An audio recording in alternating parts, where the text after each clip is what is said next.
What's up, y'all? What's up, Lady T? What's up, y'all?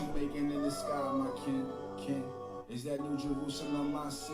What's good, y'all? Giving sight to the blind, my king. Your children can't wait till you come down, my king. Yeah. Prophecy coming to pass. Psychological war when the chosen is in it fast. Don't ever stop short, your head might just go through the glass. Buy the truth and sell it now, it's the most valuable thing you have. Liars gonna hate you, manipulators, they gonna say you trash. Cowards gonna comment on your posts on fake pages, just laugh. You blessed when people call you evil for the sake of Yah. His love is inconceivable. They put away my crimes. He lead his sheep by the still water. What's up, y'all? So many prayers, how does mine deserve a response? That's a gift, it's no boasting in being chosen. But your emotions, you gotta rule. Remaining disciplined and focused. If you bow out, then it's hopeless. Don't terminate your devotion. Demons destroy peace with commotion. Sit by the ocean. Don't get peeled up when it feel rough. Get built up in the spirit. Part of me as I tilt my cup and trying to fill you up with these lyrics. Yeah. What the Most High making in that blue sky? A new heaven. What's up, King Tabernacle? The Ice Cold Wolf. What's up, Jason? What's up, Kenya? Kaya, what's up? Mika, Jahan, what's up? Always coming through. I appreciate it. What's up, Chuck? Where you been, Chuck? And like Jonathan's revelation, it was a scroll that we just ate. I'm in a solar power state, and I'm melanated by grace. Who knows? Today could be the day. Dark Skin Universe, what's up? Could be the end and the beginning, like Esau and Jacob. It'll be the beginning of the end once we decide to wake up. Stop pulling these capers, chewing on razors. I am Mitch. I see you in here. Throwing on A6, dipping on Satan, running them up. My father, the greatest creator of the sun that's above. Not too many haters. You hate cause it's the shade that you love. Don't do me no favors. What's up, ATL Barber King? When I'm on these stages, I'm faceless. You get all the praises. So Lord, what you making? ATL Barber King in here, y'all. Is that New Jerusalem? If y'all in Atlanta, we got the ATL Barber King here. Your children can't wait till you come down, my king. What the Most High making in that blue I'm gonna support all business owners. What's up, Lisa?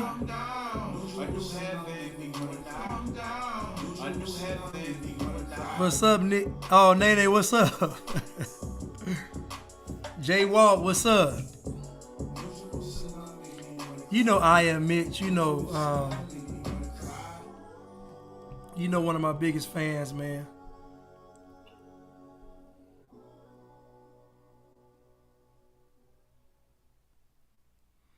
What's up, Lynn?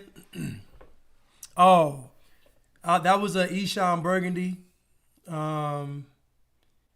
His album is called Lost Sheep. It's his new album. It's actually a dope album, you know.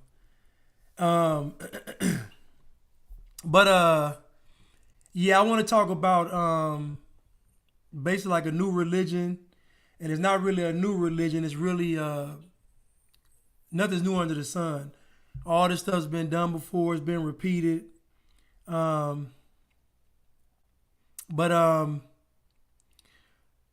wanted to talk about some people that are out here talking, and they're giving their, takes on religion. And there's one person I really want to dig into, Bobby Hemet. And again, I like most of these people. Oh, this is the right one. Religion and all that space. Here we go. But I want to start with Bobby Hemet. And basically, all these religions that they have, religion was a way for a man to try to connect with God, to try to be some kind of connection with God that a man could follow besides leading on to his own understanding. So I get the premise of religion, but the problem with religions are they're controlled by somebody. Somebody's controlling every religion. So whether it's Catholicism, Christianity, Islam, Buddhism, there's somebody controlling the religions because the religion was actually created by man. I'm not saying with the bad intention, but I'm just saying religion was created by man. And so now we fast forward and we see a lot of people creating their own religion out of old religions. So they're creating what you call a new age or modern era of religion. And most of these religions center around, I don't have to be accountable to anybody. If you listen to the foundation of all these new religions, the foundation is, I don't have to be accountable to anybody. Now, what's funny is, imagine you being born into a situation that's existed millions of years before you. I mean, this thing's been going on millions of years, and then you come in, and all of a sudden, you got it figured out. How arrogant and prideful can a person be to think that I can just jump into this game a million years later and have it all figured out? It's actual foolishness. But this is where people are. People are making their own religions, and at the core of it, they don't want to be held accountable. Now, most of my detractors and detractors of the truth, most of these people don't really believe in God. They don't believe in God in the sense that God is loving. They believe in God in the sense that God's going to punish me for my decadence and my wickedness. So what most of these folks do is they try to create something that doesn't have them be accountable to God. Most of them just run to the people that follow Satan. Cupcake, love you too. But anyway, right. Worshiping of the ancestors. And common sense to tell you that the ancestors failed you. The ancestors dropped the ball. Think about it. You all are complaining about being oppressed by white people. That means there was a period of time when you weren't. So your ancestors caused you to be oppressed by quote unquote white people. Now, I don't buy that notion, but this is what you all are telling me. So if you're praying to your ancestors, what are they telling you? Because their strategy was a losing one. So what could your ancestors be telling you? This I know that you all are not speaking to your ancestors, because they would have been told you all this stuff is BS. Your ancestors would have said all of this stuff y'all are doing is BS. But they haven't said that because y'all ain't talking to the ancestors. They had a losing strategy and they lost. So I suggest that you all turn back to the Most High and get the winning strategy back. Let me block this guy.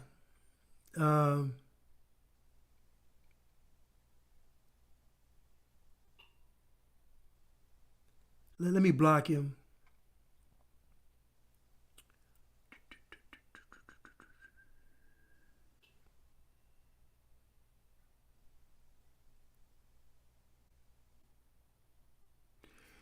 I just blocked him. But again, it's just funny that now listen, imagine just a grown man. This is why purpose is so important for a person to have purpose. This is why it's so important to have purpose. When you have purpose, you are concerned with the things of God, not with the things of man. If this man truly had a purpose, there's no way nobody should have a troll. All a troll is telling me is that I don't have a purpose. A man that doesn't have a purpose is going to destroy everything around him, because what's going to guide him? If he doesn't find a purpose from God, what's he going to be bound by? This world, the devil, come on. So at the end of the day, this is why purpose is so important for a man. I mean, even a woman has a fail-safe, and she can just still say, I'm going to devote myself to my husband. Even a woman has a fail-safe. But a man, he has to have a purpose because he has to lead. So if a man doesn't have a purpose, he's going to be bent on self. This is the problem with black culture now and the black community, is that the men don't have any purpose. Now the men are living.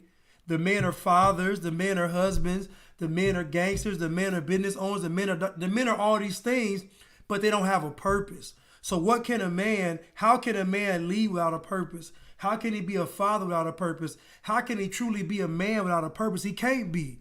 And this is why the black community is in such disarray, is because the men don't have any purpose. They see their purpose as in going against some mythical ghost called racism. That's not a purpose. That's called a distraction. Anyway, let me go to this first video. And this is somebody that we all saw before. This young lady, the woman that was sold, she valued her husband, honored her husband. Y'all remember this young lady, right? Hold on. Udi, your mommy told me to come pick you up. Now, do you all remember this young lady? Let me get back to my... Hold on one second.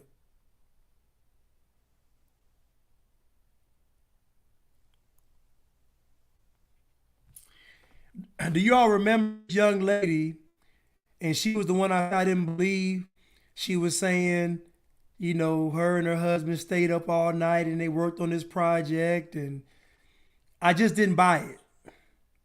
I said I got the vibe that her husband was henpecked, you know, that he was a simp, he was a beta, all these terms. But she posted a video on her page. And again, these people can't hide who they really are because it's a spiritual thing. It's not necessarily a personality thing. It's a spiritual thing. So every now and then that spirit is going to make them do something without using any judgment or wisdom. Now, she posted a video of a little girl, and I want you all to pay attention and listen to it. Most of these folks out here speaking this, God this, and all this stuff, they're frauds. Most of these people are frauds. I'm telling you they're frauds, not because I'm saying it, just because if you listen to them long enough, they're going to say something that's real crazy eventually. So let's continue. So you have to get in my car and come home with me until mommy comes and gets you later. What are you going to do? I say, fuck you, bitch. I'm out of here, bitch. If it's Now, this lady, this was the God-fearing woman. This was the woman that was submissive to the husband. This was the woman that hears from God. All this stuff she talks about on her page, but she posted this video of this little baby cursing and saying, parenting done well, no judgment here. I'm going to play it again. and said, "Hi, Booty. Your mommy told me to come pick you up, so you have to get in my car and come home with me until mommy comes and gets you later. What are you going to do?" I say, fuck you, bitch. I'm out of here, bitch. If it's Now, why would this woman that claims she hears from God, that loves the Lord, that says all these right things, why would she post a video of a little child cursing and say, parenting done right, no judgment here? She didn't just post it, she doubled down on what she posted. Parenting done well, no judgment here. This is what you have to be aware of. These are people that talk good and sound good. But most folks that sound good to your ear, they believe in this kind of stuff. Most folks that sound pleasant to your ear, think about it. When the Bible talks about God speaking, God's voice, or even the Messiah talking to people, does it ever really sound pleasant? Is it ever really a pleasant sound?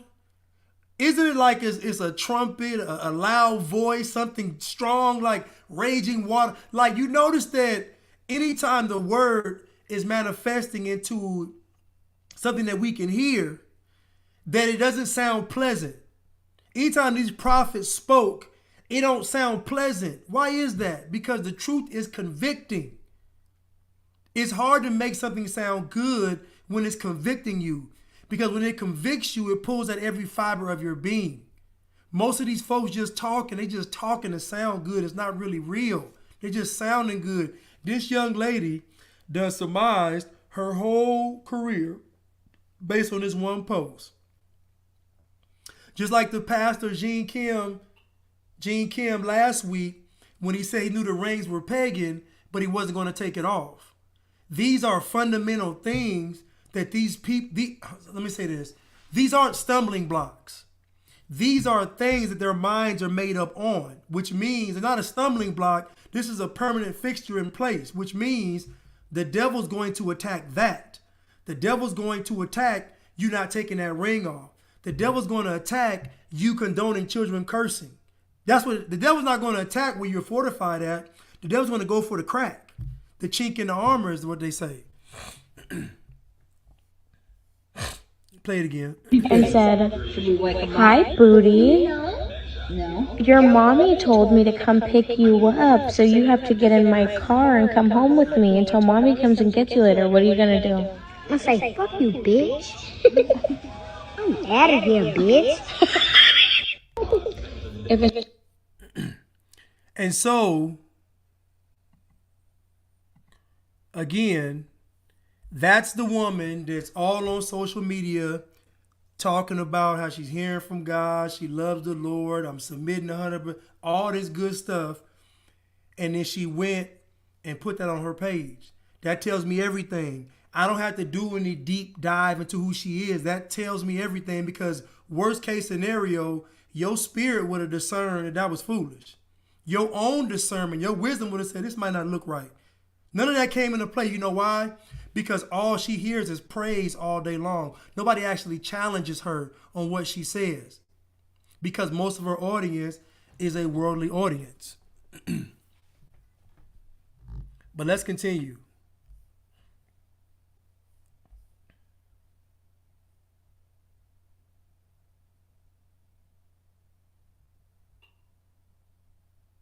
Somebody said, if you raise your child to be a hood rat, I saw it, they're going to be a hood rat. Yeah, we got to train the child up and they go. I mean, so again, how is she raising her children? This is why I said the man is weak. This is why I said the man is weak. There's no way she has a strong husband and she posted that on her page. It's no way. And then, because even if she did it behind his back, he would have still said, take that down, baby. That don't look right. That's how I know she'll have a strong husband. Hold on, let me get my beard right here. Let me get my beard right. That's how I know she don't have a strong husband.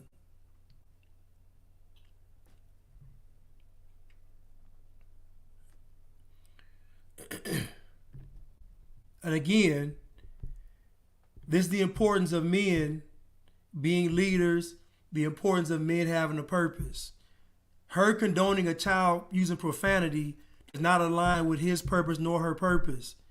This is why I can tell when an honorable man is in the building by the way the women act. It ain't hard to see. Like, it's not like it's not rocket science.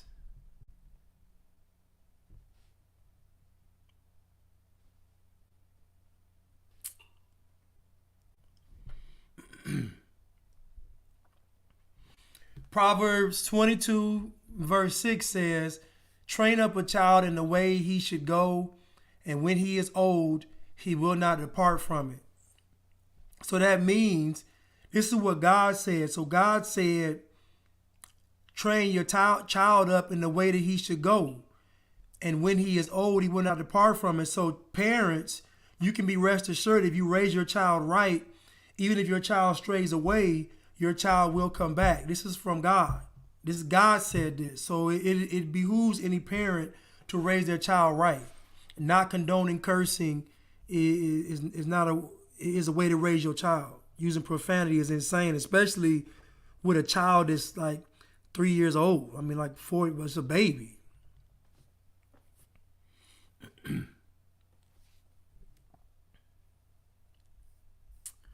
Let's continue. And I'm going to say this too about, somebody mentioned money in here. I'm going to say this, ladies. I talked to a young lady and she's supposed to go live with me, but she didn't.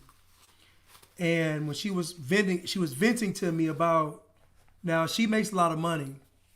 Let's say she's a millionaire.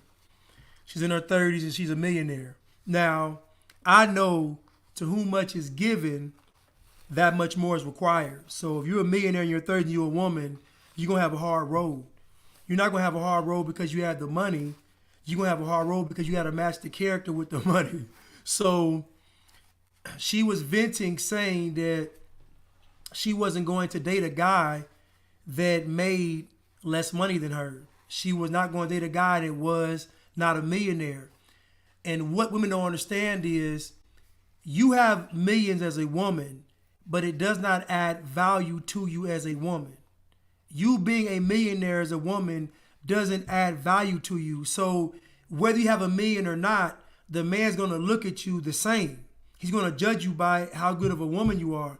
And most women think, if I accomplish what a man accomplishes, then I'll get the same respect as a man. And you might get it from other men. You might get the respect. He's not going to want to wife you, though. Him wanting to wife you was something different than him respecting you as a businesswoman. And so she was venting, but all I heard in her voice was pride. I heard ego. I heard pride. I heard no humility. I really heard, I'm going to get this dog and I'm going to die alone. And it's sad to say that because she's a good person until it comes to money. And my thing is this, ladies, if you're a millionaire and you marry a man, you both are millionaires. Because when a man marries a woman and he's a millionaire, they both become millionaires. Why is it when the woman's a millionaire that the men are in a millionaire with her? Oh, I know why. Because we all know that even though women claim to be godly women, they still have feminism seeping and pouring through their veins. At the end of the day, if I'm a millionaire and I marry a woman, we are both millionaires. I don't what's the point in you marrying somebody if they don't get all of you? You can stay single and do that. You don't have to get married to do that. What's the point of me saying, I want to tie my life to this woman, I want to have children, but with stipulations? Then I won't do it. It don't make any sense. Thank you, Jahan, for the super sticker. Thank you so much. Thank you, Sneakerhead, for the super sticker.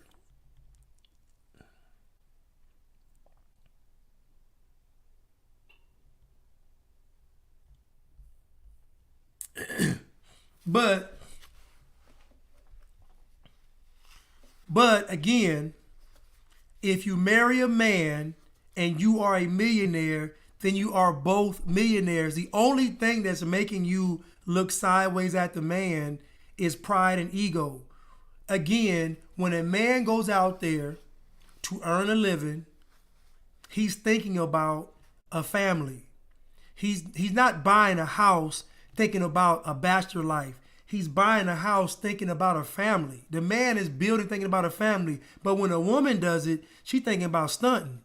So see, this young lady, she's a millionaire, but it never crossed her mind that she was getting the millions to share with a man.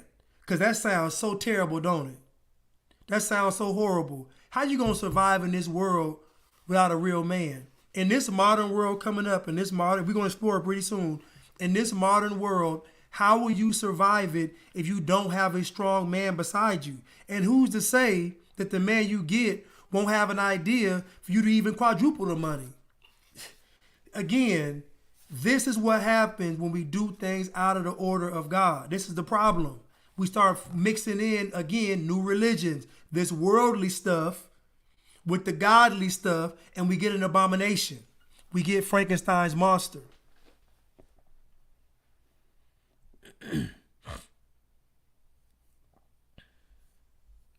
Somebody, Sundaya says, single women buying houses is a sign of degeneracy. It is, though. Like a woman shouldn't have to buy a house. Listen. At the end of the day, this is what happens. Everybody think they got the game figured out until death start doing this. Then all of a sudden, all this stuff start making sense now. Come on, y'all. You're not going to be able to cheat the system.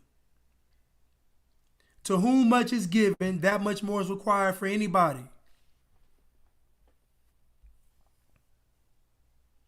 Let's continue. All of it. You just got to, because you're stuck in religion and all that's fake. All of it. You just got to understand what you need to go directly study. And that's the key. So you can argue about history all day long. All religions are fake. The priest learned something different than the average citizen. And you got to understand the breakdown of the esoteric part, and you got it. You can bypass the bullshit. And let's break this down. There's your esoteric, which means hidden, and exoteric, which means outer, which everybody gets. Exoteric is moral teachings. Pray to God, I hope you don't bump into nothing.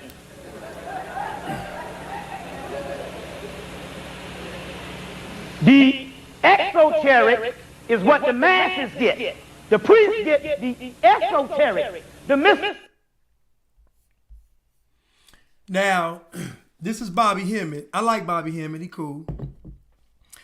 But Bobby Hemet said that the exoteric is the moral teachings. So what is he saying? He's making a distinction between the exo and the eso. So what is he saying? He's saying that one is more important than the other. He's saying that the moral teachings aren't really that important. Again, at the foundation of all of these teachings is I can do what I want. This is the foundation of all of them. Morality don't matter. Character don't matter. It matters what you know. Same thing Solomon had. Solomon prayed for wisdom, but he didn't pray for any character. And he ended up having everybody worship false gods. Solomon prayed for wisdom, but he didn't pray for character. Solomon knew all the stuff, but he didn't have any character. You see, the problem is you can't get to the esoteric level, the quote-unquote spiritual level. You can't even get to the things not seen unless the things that are seen are right. So how do you get to the spiritual level if you ain't mastered your flesh? This is what folks are doing today. Folks are bypassing the physical and then going straight to the spiritual and then corrupting themselves in the spiritual realm. Because they already corrupted in the physical realm, corrupted in the spiritual, now they done. This is most people. This ain't just him. This is most people do this. They say, I'm going to bypass all the kindergarten and first grade, second grade. I'm going to skip all the way to get my doctorate. This is what people do. This is pride, ego, narcissism. And so he says the moral stuff, all the moral stuff, talking to God, trying to be a good person, that's for the masses. I'm going to teach y'all the deep stuff. Oh, okay. So the moral part, don't worry about that.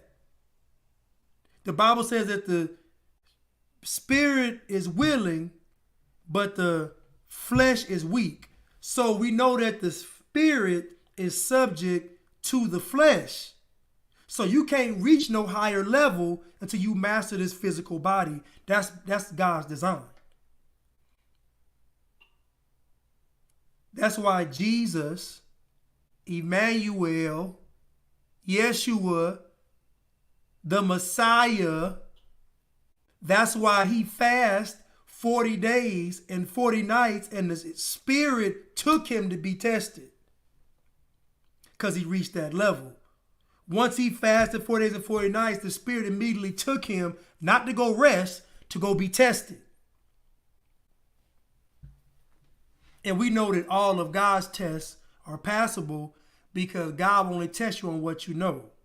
So that means if you're failing God's test, that means it's somewhere in your life that you're neglecting to take notice to. In other words, you're ignoring something that you know is important. In other words, you're doing it on purpose. So everybody wants to skip past the moral and get to the good stuff. Well, my question to all these deep folks are, why can't y'all walk on water? Why can't y'all walk through walls? Why can't y'all levitate objects?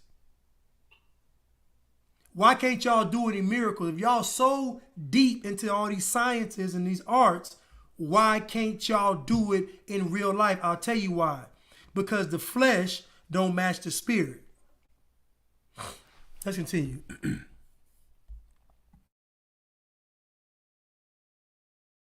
Mystical. Priests get the esoteric, the mystical. Your esoteric to Christianity is Gnosticism. Gnosis, Gnosticism. So bypass the Christianity, go to the Gnosticism. If you Hebrew, your esoteric to Hebrew or Judaism is Kabbalah, the Kabbalistic system. If you Islamic, the esoteric is Sufism. Original name is Malianism. That was some stuff that Islam came from. But the Cushite Arabians, whose Muhammad's father was, Muhammad knew certain things, and they carved all that little shit up, and Bilal basically wrote that thing. Bilalianism is what that is, and that's the Hebrew, the Ethiopian. So Gnosticism, Sufism, and Kabbalistic is your esoteric.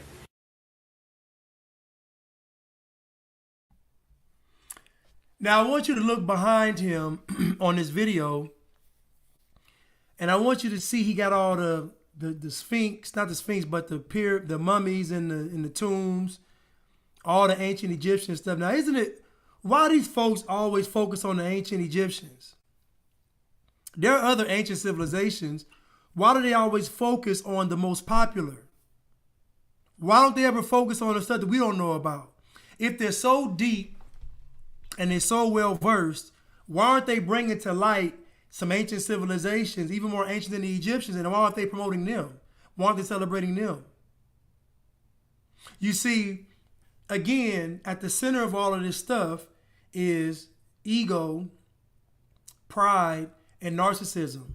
Because the Egyptians are seen as so grand and great, that's what they hang their hat on. In other words, I'm like the Egyptians. Never once considering that the Egyptians were wicked. All these great civilizations were wicked. I see a lot of idolatry going on. Right. It's all idolatry. But he told you what it was about when he said, don't worry about the morality, worry about the deep stuff. You ain't got to have no character, just have the deep stuff. Well, my question is, if that's the case, and he's so well versed, then why is he out of shape? I'll tell you, because he doesn't value the physical. This is why he can be out of shape trying to teach people something about some spiritual. We can't even get to a spiritual lesson until you get rid of that gut. We can't even get rid of the spiritual. We can't even get to the spiritual until you get rid of that pot belly. I can't focus on the pyramids and the tombs and the pharaohs and the kundalinis and the ankhs and all the chakras, and I'm looking at your stomach because your stomach don't match what you're saying. Because all I see is you disciplined with learning, but undisciplined when it comes to your diet. That's a problem. But it goes into what he said, because he said, forget the physical stuff, just focus on the esoteric. Forget the exoteric, focus on the esoteric. These are most people, ladies and gentlemen. These are most people. Most people skip past kindergarten and go all the way to getting their doctorate.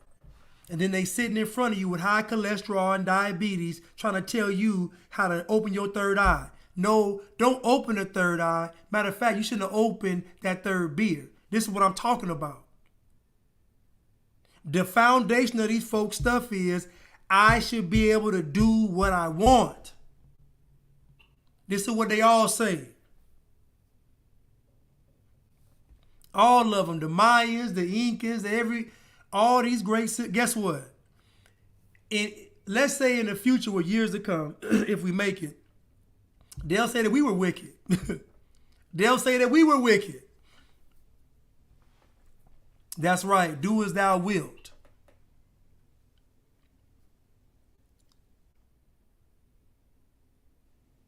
Right. I only use the bathroom twice a week, but let me tell you about the kundalini. Nah, you eating too much linguine. That's the problem. But again, this is what these people teach. They tell you that you don't have to be accountable in the physical. But we all know that what a person does in the physical will damn them forever. Because the wages of sin are still death. You can still sin with your flesh. Why we gotta do this? Why I gotta go through all of our favorite teachers? Why I gotta just pick them all apart with one thing? How is it that people getting exposed with one line? People getting exposed with one thing. The one lady got the baby cursed on her page. The Gene Ken want to pull the ring off. Even though he said it's pagan, Bobby Hemet don't want to eat right. I mean, listen, man.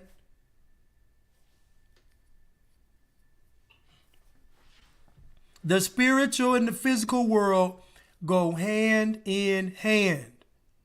You cannot have one without the other. This is a lie. This is Satan. This is Satan convincing. Okay, so think about it now. If the physical doesn't matter, you can get the mark of the beast. If the physical doesn't, and I'm telling you all right now, this is why all this spiritual teaching, esoteric stuff is so prevalent now, is because they're trying to convince people that the physical doesn't matter. And they're going to tell people, listen, you can get the mark of the beast. And still, like I heard people talking about, you can get the snake bite. You can get the snake bite and then cure yourself from it.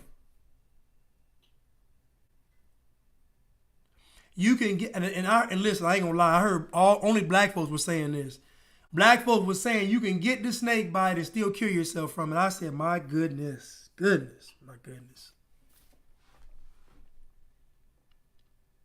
This is how you justify getting the mark of the beast, because the mark of the beast will not come with confusion. The mark of the beast won't be a conspiracy theory. The mark of the beast won't be none of that. The mark of the beast is going to be known by everybody that's getting it. It won't be a secret. So again, think about the mindset of someone that will purposefully get the mark of the beast. They've already convinced themselves that the physical doesn't matter. You get the snake bite, look, all you gotta do is drink this dandelion root, go find your two, just all kind of foolishness. Take this root, take this root, chew up this herb, inhale this sage, all this foolishness. And that alien inside of your body is just enjoying all of it. The alien eating up the root, chewing the herb, getting high off the chakras, off the what's the smoke? The sage smoke. The alien are getting high, getting full and high.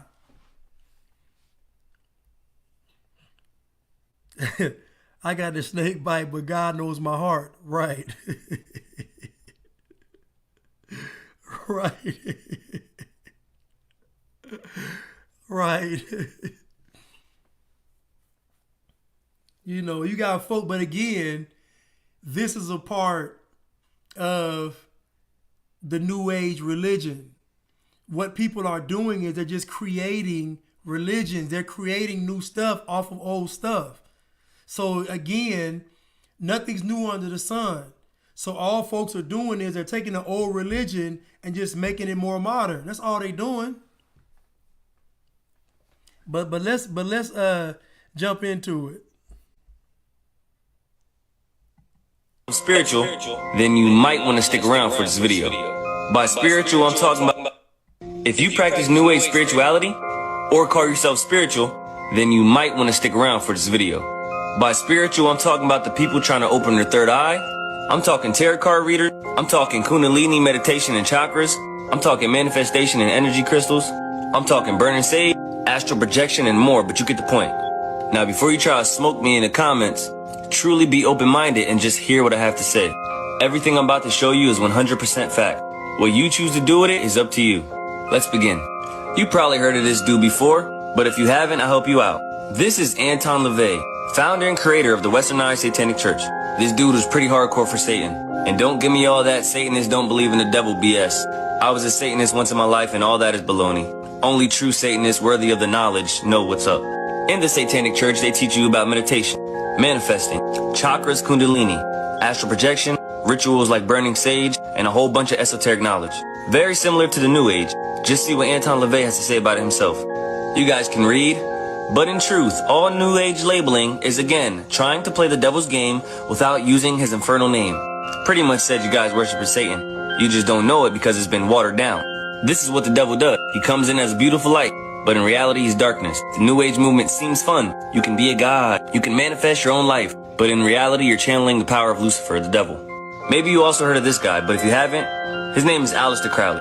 He too went pretty hard for Satan. See below, he even called himself the Beast 666. Aleister Crowley was smart, and he had a strange obsession with Egypt. When I mean strange, I mean strange. He wrote many books like this one on tarots. You know, the cards you guys mess with? He wrote books on meditation. Notice, meditation and mysticism. Another book, Meditation and Magic. He inspired many authors to write other books on these practices, like this one right here.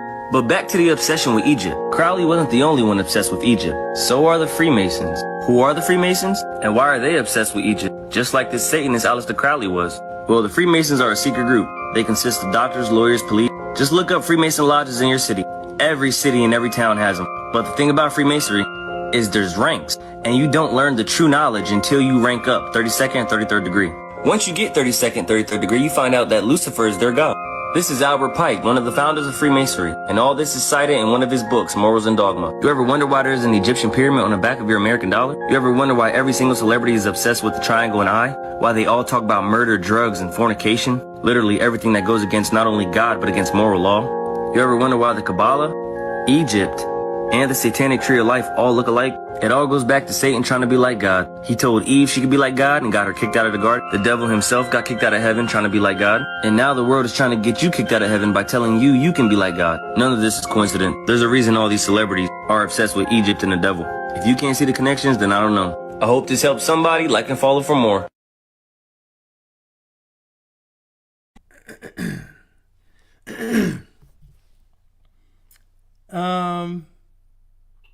What's up, Lena Horn? Just come to my YouTube. I wish you came or you could have saw it. But so basically, we see that all these religions and stuff people are doing is nothing new under the sun. This stuff's been done before. It's not nothing new.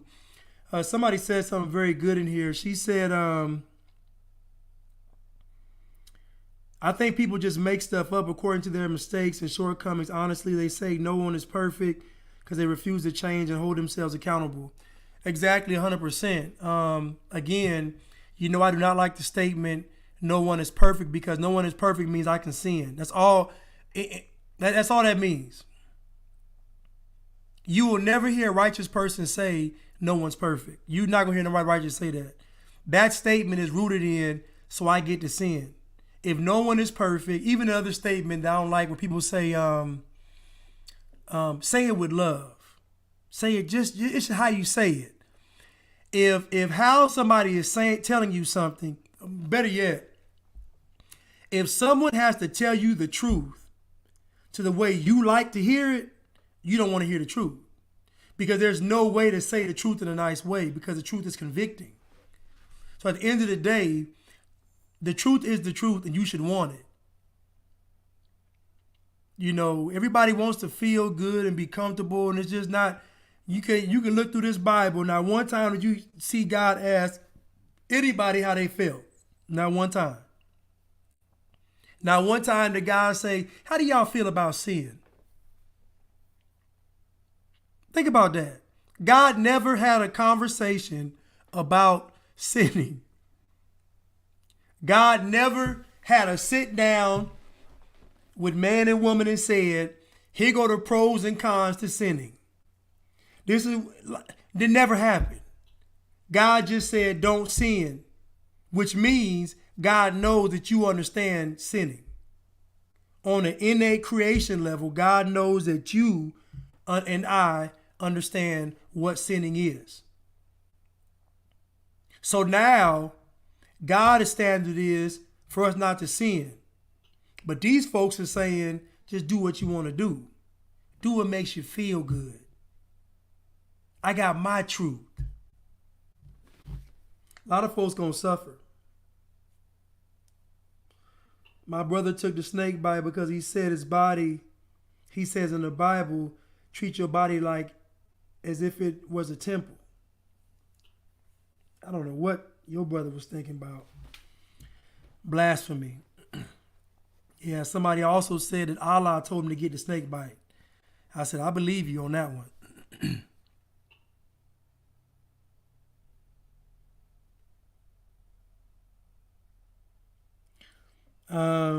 Deborah Stone said, all sin is fun for a time, but God will give you over to a reprobate mind. Exactly. Yes, kNEW. We got so many testimonies of where this gets us, and this stuff never ends well. Like the irony. Can somebody show me a happy Satanist? Can somebody show me an esoteric that's truly happy? Can someone show me somebody that is truly happy doing all this crazy, foolish stuff? Because when I watch them on social media, I don't see happiness. I see chaos. I see chaos when I see them. I don't see happiness. Can someone show me someone that's truly happy following this path of crystals, sage smoke, roots and chakras and esoteric? Can somebody show me somebody, please?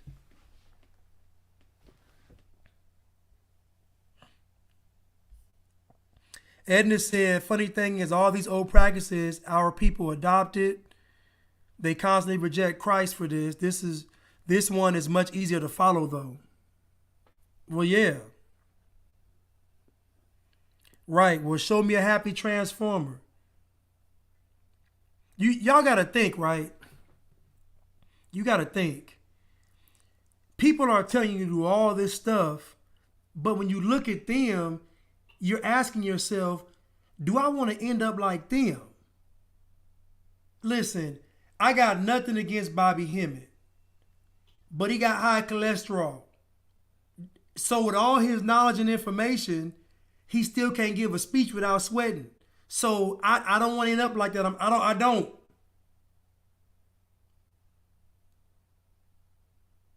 He flirting with heart disease, diabetes, cancer, everything bad, but he's spiritual. I'm not buying it. I'm not buying it. I just don't. I'm sorry. Because to me, if you were truly spiritual, then your spirit would tell your body you need to be in shape. How you going to serve God and you out of shape? Better yet, how you going to fight off zombies and you out of shape? I'm just asking. Oh, let me guess. Y'all going to the fifth dimension, I guess. Okay. Let's continue. This understanding why you can't. Because it ain't going to last forever. I'm going to show you. All right, Amos chapter 8 and verse 11. Behold, the days come, saith the Lord God, that I will send a famine in the land, not a famine of bread, nor a thirst for water, but of hearing the words of the Lord.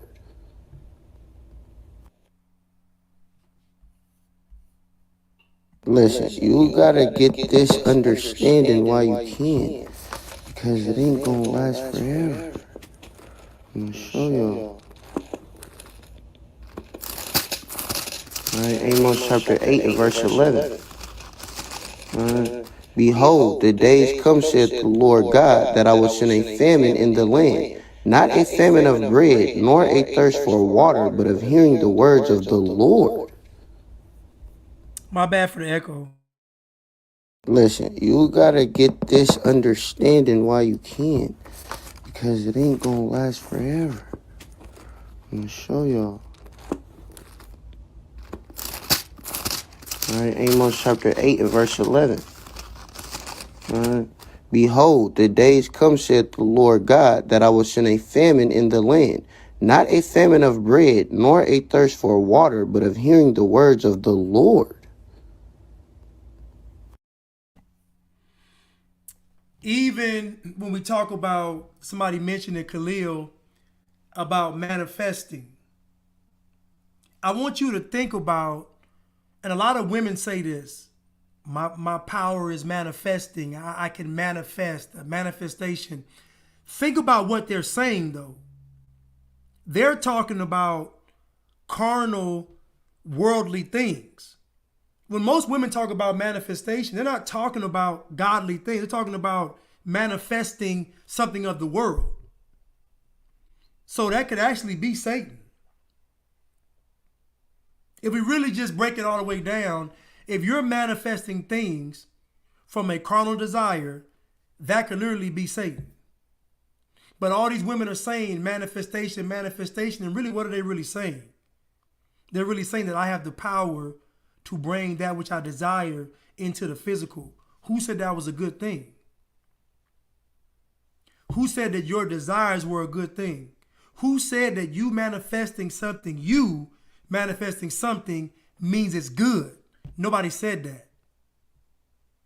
So I got an unrighteous person telling me they can manifest. Well, that sounds like a demon. That don't sound good. That sounds like a witch. That sounds like a warlock. That don't sound good to me. Go to the scripture, Amos 8 and 9. And it shall come to pass in that day, saith the Lord God, that I will cause the sun to go down at noon, and I will darken the earth in the clear day.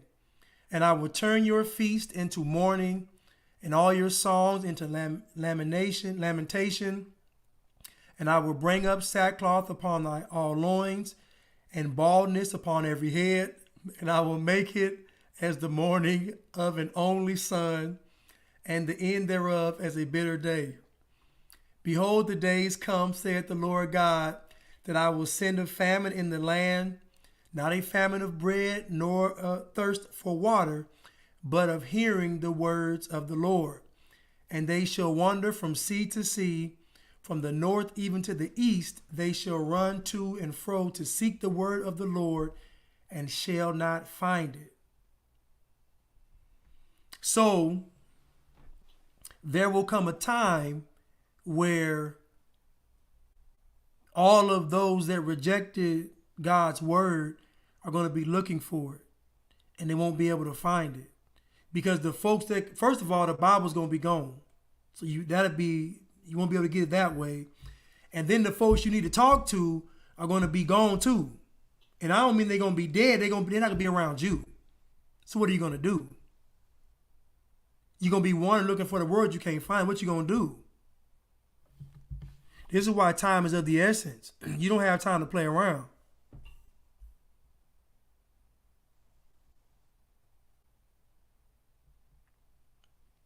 No, I'm not getting the long beard. Nah. Right, Lady T. Sound like when he removes his spirit. Exactly. Yeah, manifestation equals manipulation, 100%. My power is manifestation. Who even talks like that? Women.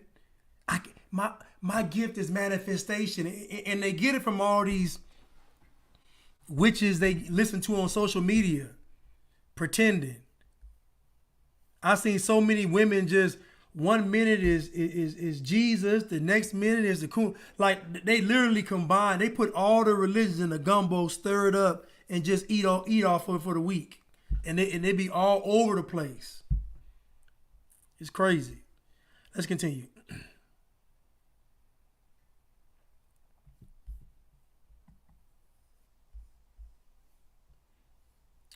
Right. Kaya, right. Start each day with prayer and reading and studying the Bible. Exactly. Start your day off right. Pay with your palm technology. So all you have to do is go to a kiosk, sold out there, pay with your palm technology. So all you have to do is go to a kiosk, put in some information, scan the palm of your hand, and you can start buying everything with the palm of your hand. And people think this must be the mark of the beast, because Revelation 13 and verse 16 says, and he causeth all, both small and great, rich and poor, free and bond, to receive a mark in their right hand or in their forehead, so that no man might buy nor sell, save he that had the mark of the beast, or the name of the beast, or the number of his name. But according to Revelation 14 and verse 9, which says, if any man worship the beast and his image, and receive his mark in their forehead or in their hand, this same shall drink of the wine of the wrath of God. You see, you must first worship the beast to receive the mark of the beast. And worship is not something that is given through a financial system. Worship is something that we give through making a conscientious decision. And in this case, a conscientious conscientious decision to worship a power that is against God and is seeking to usurp the authority of God. Now, they will be using this financial system and other things to try to strong arm us into false worship. But if God be for us, who can be against us? In Romans 13 and verse 11, the Bible tells us, and that knowing the time, that now it is high time to awake out of sleep, for now is our salvation nearer than when we first believed. As you see all of these things happening, don't you realize that Jesus is coming? And whether you like it or not, the truth is the truth.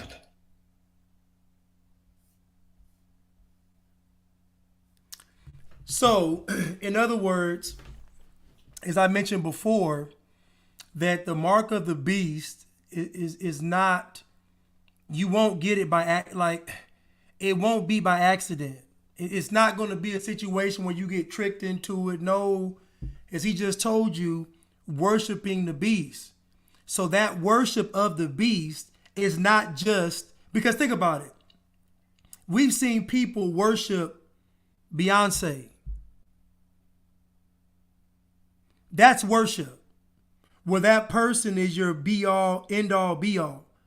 That's worship. When the Bible's talking about worshiping, when the Bible talks about worship, when you worship God because God is the end all, be all. Worshiping the beast is you saying that the beast is your end all, be all. This is why I talk about blasphemy. The whole time, the beast will be blaspheming. So when you're worshiping the beast is going to be blaspheming. So again, this will not be a secret in getting the mark of the beast. It won't be a trick. It won't be a sleight of hand. It won't be none of that. It's going to be open and you're going to know exactly what's going on. You're going to see them get the mark of the beast and they're going to tell you, I'm worshiping this and not that. They're going to tell you. It ain't going to be Big Mama. Baby, I had to get it. You got to keep Big Mama safe. Y'all go and get the snake bite. Nah, it ain't going to be that. It ain't going to be that. It's going to be defiance. It's going to be defiance. I'm worshiping this. It's going to be bold. Okay, prime example. You saw how crazy folks acted when it came to this snake bite. Folks abandoned their family, cut their family off, cut their friends off, harassed people, fired people, tried to hurt. Folks were foolish when it came to the snake bite. That was just a glimpse. And that wasn't even worshiping the beast. That was just the fear portion. That was just ignorance, fear, and decadence. We're talking about when they worship the beast, that's a whole nother type of person. That person's going to be defiant and they're going to tell you to your face, I'm not worshiping that God, I'm worshiping this God. So what I'm telling you is that we saw just a glimpse of the madness with the snake bites. Imagine how a person gonna act when they worshiping the beast.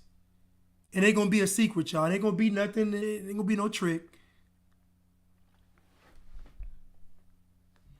Right, that was the round.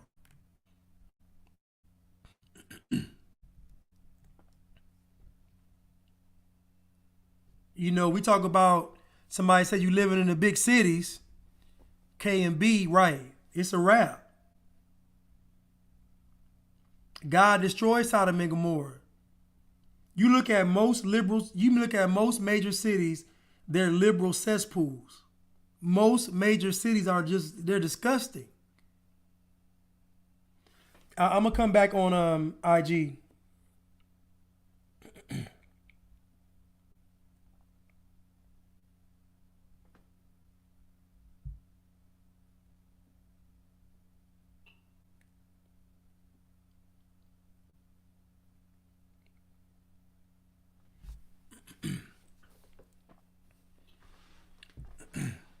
Right. And that was nothing compared to what's coming.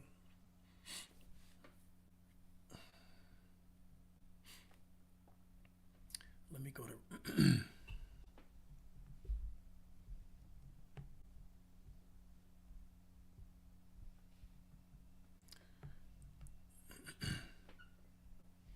But I like Forerunner though. This is Forerunner 777. Now, I like him. Now, he's somebody I can say is legit. I like him. Now, you notice how he talks and everybody else is talking. Notice they don't really sound the same. He got conviction in his voice. Like he ain't playing around. He ain't smiling. He ain't cracking no jokes. You finna get this word. You finna get this void, as the old folks say. You finna get this void pure and uncut.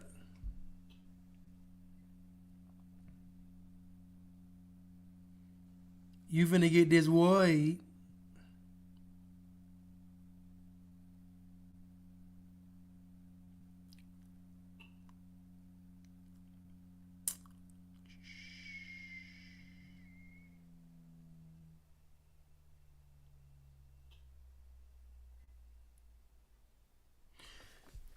this is very telling. And he, Revelations 13, verse 15, and he had power to give life unto the image of the beast, that the image of the beast should both speak and cause that as many as would not worship the image of the beast should be killed. So I want you to think about the image of the beast coming to life and speaking. Could that be AI? We don't know. But the image of the beast, imagine it coming alive and it's saying, whoever doesn't worship me should be killed. Most folks gonna do it out of just fear. They're gonna do it.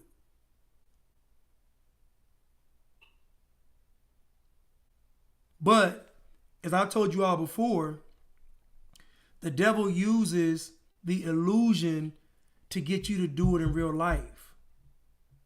Do y'all understand that we belong to God? The devil can't just wreck shop on us, you know. The devil can't just have his way with us because he feel like it. We are God's property. So the only way for Satan to get access to us is for us to give it to him. So you know, so it ain't just he can just come do what he want to do. We got to give permission. Somebody gonna say, well, what about Lot? You know, because God, devil test. I say, listen, God blessed Lot 7 times what he had. Now, if y'all want to be blessed 7 times, then by all means go through what Lot went through, but y'all ain't gonna do that.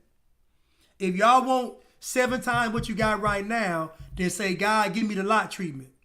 But you won't do that because you don't want to go through all that. I know, boils on your skin, people, you don't go through all that. I know, you won't go through all that. So what I'm saying is, do it the easier way. Just be obedient. Do it the easy way. Be obedient. But anyway, it's all an illusion. And so Satan can't just wreck shop. Satan got to he couldn't make Eve eat the fruit. He had to talk to Eve. And guess what? He didn't even have to convince Eve to eat the fruit. She wanted to eat the fruit anyway. Eve wanted to eat the fruit. But that ain't really the test. Because the test ain't really for Eve. The test is really for Adam. Because Adam ate the fruit because he saw Eve eat the fruit. And he probably said, well, nothing happened to Eve, let me eat it. He probably said, nothing happened to her, let me eat it. Like many of us weigh our morality on what's everybody doing in the room. Okay, they doing it, okay, it should be all right then. No, it ain't all right. You're supposed to be set apart. Even Adam was supposed to be set apart. Adam was supposed to take Eve, supposed to grab her by the hand and take Eve to go see God and say, Lord, this woman that disobeyed, I ask that you forgive her. That's what should have happened. But now Adam went and ate the fruit. Or Adam could have even said, you know what? She ate the fruit on my watch, it's my fault. I'll take the punishment. He could have did anything. He took the worst possible route, which is eat the fruit. So, but anyway, We don't wear our morality on the room because we're set apart.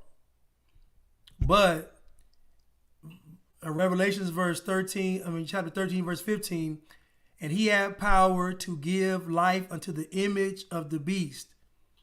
And the image of the beast should both speak and cause that as many as would not worship the image of the beast should be killed. We don't know what this looks like. We don't know what this image looks like. We don't know what it is, but we know that this figure has the power to give the beast, the image of the beast, power and life. So I imagine it's going to be a great, wonderful sight to see something that it probably isn't moving to start to move. There's a movie called Conan the Destroyer, and that's the prequel to Conan the Barbarian with Arnold Schwarzenegger. Anyway, in the second one, there was this horn that was filled like with jewels. Anyway, they put this horn on this quote unquote God they worship. And when you put the horn on a God, when the moon is right and the lightning is, all that stuff happens, the God comes alive. Well, in the movie, the girl didn't get sacrificed, so the statue came alive, but when it came alive, it was a beast. A lot of these movies are really based off of the scriptures. Most of the stuff you see out here comes from this Bible. They just make it look different. Like, as far as the, for example, the zombie apocalypse, that actually came from the Bible too. If we go to Matthew,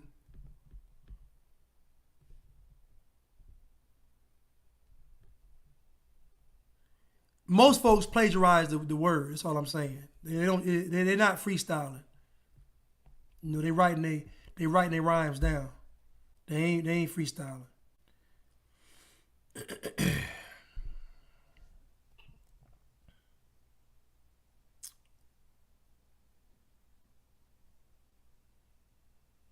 Let me see.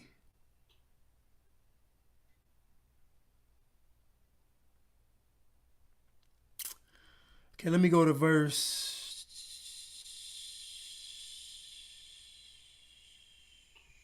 Let me go to chapter 27.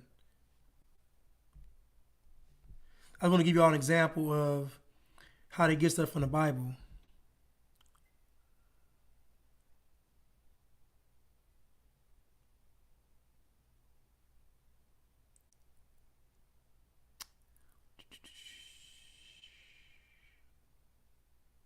Okay, here we go.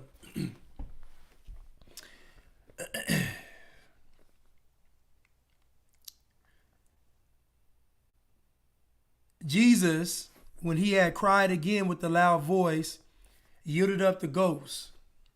And behold, the veil of the temple was rent in twain from the top to the bottom, and the earth did quake, and the rocks rent. And the graves were opened, and many bodies of the saints which slept arose, and came out of the graves after his resurrection, and went into the holy city, and appeared unto many. So we saw, after Christ died and rose again, all the tombs opened up, and the dead went into the holy city and appeared into many people. So this whole zombie apocalypse really comes from the scripture. Now, they don't talk about this in church because they want to get y'all afraid. But again, the devil is going to mimic all of this stuff. All of this stuff gets mimicked. So nothing new under the sun. So if we look into the scriptures, we can see what's going to happen in the future. But we see that and the graves were opened up, and many bodies of the saints which slept arose and came out of the graves after his resurrection, and went into the holy city and appeared unto many. So again, I'm just showing you all that most of these people are getting all this stuff from the scripture, because in the end of the last days, on Judgment Day, you're not going to be able to say you didn't know. You're not going to have that excuse. You're not going to be able to say, I didn't know. They're going to be like, yeah, you knew, because it was all around you. They put it in movies. They put people. Listen, when they play this tape back, y'all are going to be shocked at how many people told y'all to go to God.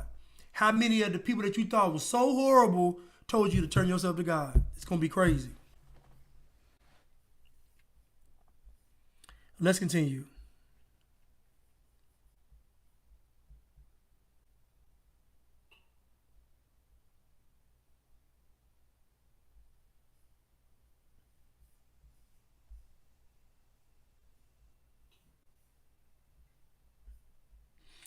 Yeah, well, what I'm saying is these saints that arose from the dead, that slept, that arose, were filled with the Spirit. There's something different. Again, Satan can only mimic what God does. So if Satan raised somebody from the dead, it's going to be something that's evil. It's not going to be something that's good. I'm just telling you where they get this whole rising from the dead stuff from. Is from the scriptures. All right, let's continue.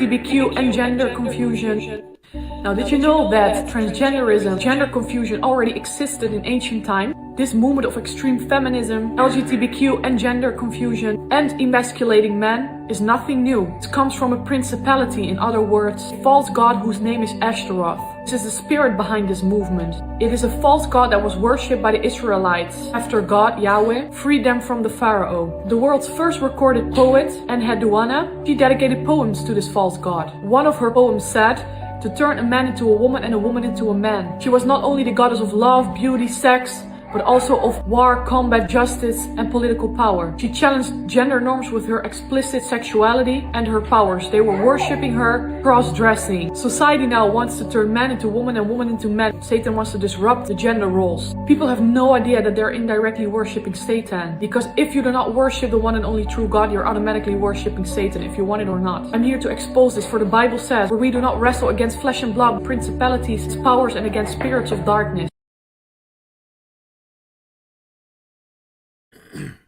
Now you heard what she said? She said, if you're not serving God, you're automatically serving Satan. No, there's no in between. So people think, well, if I'm not serving God, I can choose something now. Either it's God or nothing. It's again, 99% with the Most High is 100% with Satan. You got to be, it's all or nothing. Because we expect God to give his all to us, and we want to give God a percentage. That's how that works. Same thing with the marriage. You're supposed to give your spouse 100%. Ain't no such thing as 50-50. It's 100-100. Well, I give 50, you give 50. That is a worldly concept. You give your spouse 100%. Your spouse gives you 100%.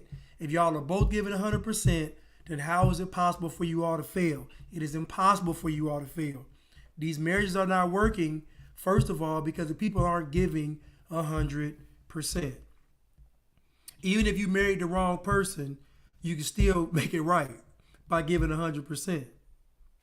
So again, if we want God to give 100%, we got to give 100%. Matter of fact, we give 110%. We go above and beyond. We give our spouse 110%. We give God 110%.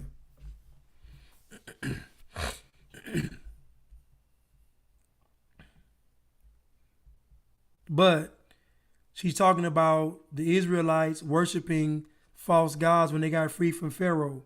Like I said last time, the children of Israel only wanted to be free because they wanted to sin in peace. They thought if they were free, they could do what they want to do. They weren't asking God to free them to be righteous. They were asking God to free them to be free to be reckless and decadent. And we know this because when they got free, that's what they did. They immediately became decadent and flagrant, disrespectful.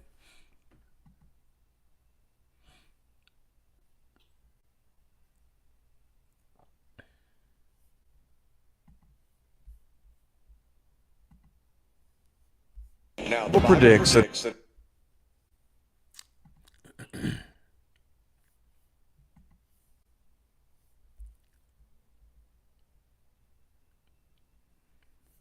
Now I got one more video and then I'm gonna be done. I'm gonna just switch topics a little bit. But this is my favorite. One of my favorite topics is the two witnesses. You know, 'cause I can't wait. Listen, I can't wait, and I hope I'm able to see this, for there to be two witnesses that are speaking God's unadulterated truth, and nobody can harm them. Nobody can shut them up, and nobody can harm them. Oh my goodness. Oh my goodness. Oh. I just want to just see it, just to see all these folks so mad and upset and can't do nothing. But let's watch this video real quick of this guy breaking it down. Last days there will be two. Now, the Bible predicts that in the last days there will be two witnesses that will be released into the earth. They will minister for 1,260 days. They're going to have the power to shoot fire out of their mouths, the ability to shut the heavens, to turn water and to smite the earth with all manner of plagues. It's going to be an evangelistic ministry like the world has not seen since Old Testament days and probably never seen before. But the question is, who are these two witnesses? Some say that they are Elijah and they are Enoch, because those are the two men in Scripture who never saw death. They were raptured out of the earth. The Bible says it's appointed unto man once to die and then the judgment. So in order to fulfill their quota, God's going to send them back into the earth to minister and to preach, and they'll be martyred in the streets of Jerusalem. But what do you think? Some people say it'll be Elijah and Moses. It's certainly possible that these will be two witnesses that we've never seen before or never known before, but I want to hear from you. In the last days, who are these two witnesses going to be? Share it in the comments. So after they preach for about 3.5 years, they'll be murdered or martyred in the streets, and then they'll rise again. Now, once they're dead for, I think, 3 days, and they rise again, everybody will know that God is real, even the decadent, and that's when the Antichrist will go crazy. So the Antichrist crazy bloodbath reign really begins when the two witnesses raise up and ascend into heaven. That's when he's going to go berserk, because folks are going to be challenging his authority at that point, saying that we know God is real. But at that point, it's going to be a bloodbath. It's going to be 3.5 years of just pure, unadulterated slaughter fest. Okay, but here goes an interesting video that Jesse Lee Peterson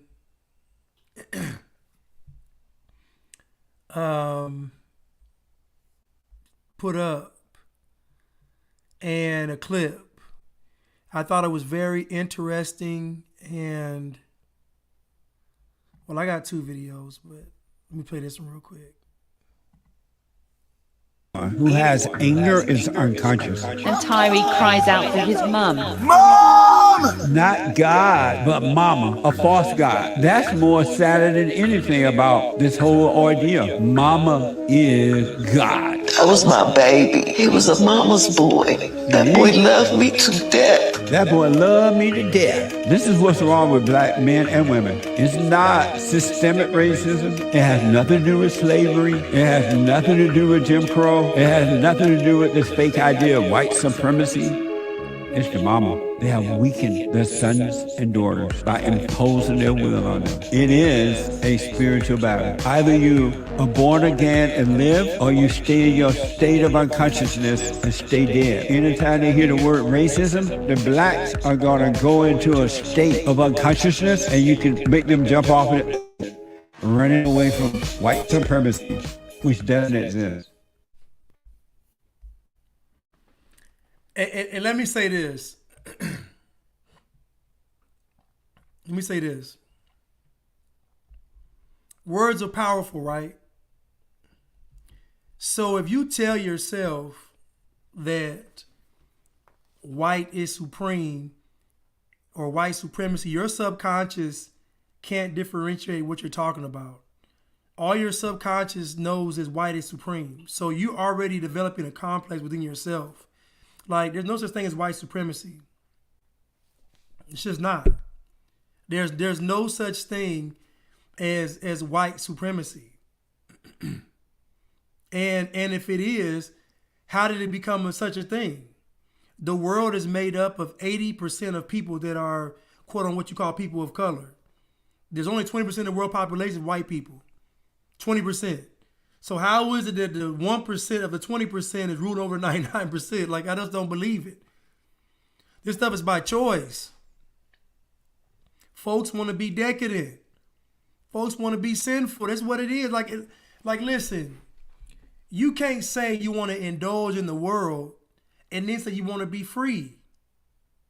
Come on, y'all. How you going to want to indulge in the world and then say, I want to be free? If you don't run the world and the world is ran by certain people, but you want to enjoy the world, then what is that saying? You got to make a decision.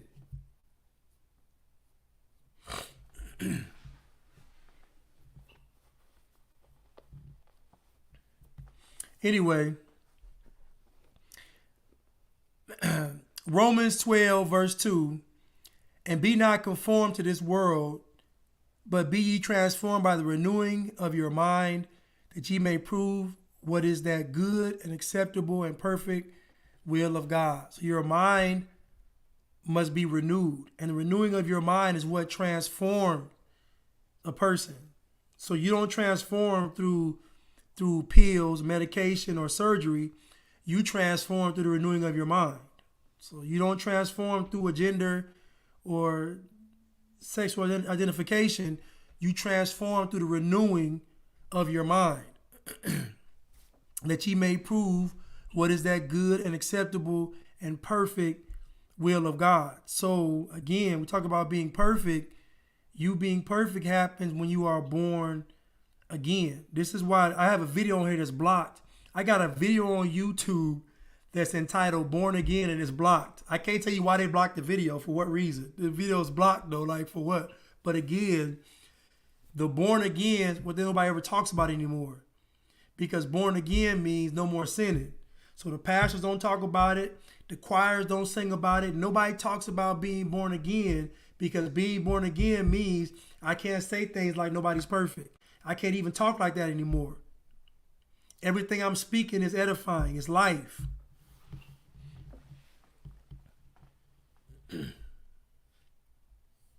But hold on, let me go to this.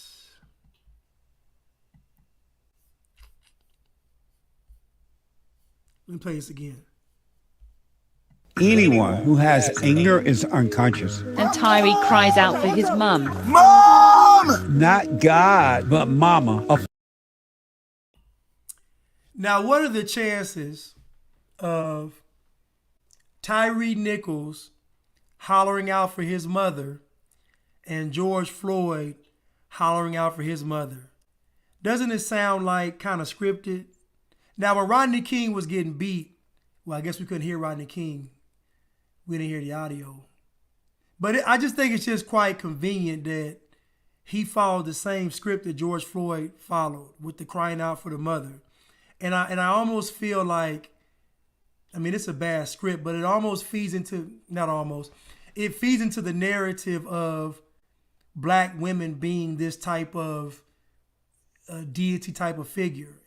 Black girl magic, queen, all like, it almost feeds the narrative. Even when Patrice Cullors was talking about how she didn't get money from BLM, but then she said she used the money from BLM to get the property. Anyway, she was talking about how black women taught her about finances and investing in property. It's almost like they're putting black women on this deity type of level, but we've seen this before with like Jezebel and the woman that lady just mentioned, and Nimrod's mother, I think her name is Ishtar. Just like, so we see this even Beyonce. One guy did a video on her talking about she became a demon. Not became a demon, but she embodied some kind of goddess, some kind of false god. So we see this yelling out mama is really for the uplifting of black women. Like it's almost like to put them on another level. We saw what happened with Meg Thee Stallion and Tory Lanez. We see with Ketanji Brown. We see with Kamala Harris. We see with BLM, the women three-headed dragon of BLM. Like we see all this stuff, and we just see where they're pushing black women towards. And this is to a very sinister and dark place. But let's continue. False God. That's more sad than anything about this whole ordeal. Mama is God. That was my baby. He was a mama's boy. That boy loved me to death. That boy loved me to death. This is what's wrong with black men and women.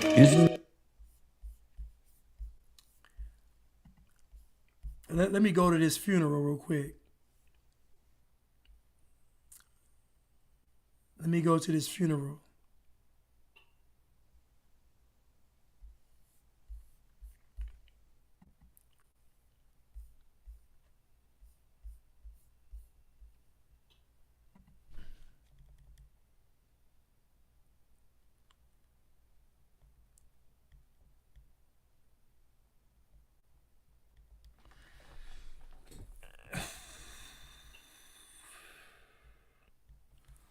I thought it should have been in my.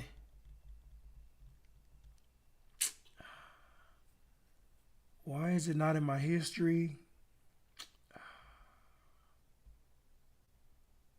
Ooh, I found it. Here we go. Take off the mask and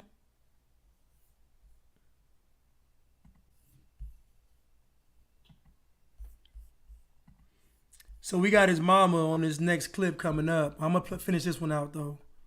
Not systemic racism. It has nothing to do with slavery. It has nothing to do with Jim Crow. It has nothing to do with this fake idea of white supremacy. It's the mama. They have weakened their sons and daughters by imposing their will on them. It is a spiritual battle. Either you are born again and live, or you stay in your state of unconsciousness and stay dead. Anytime they hear the word racism, the blacks are gonna go into a state of unconsciousness, and you can make them jump off in the ocean, running away from white supremacy, which doesn't exist.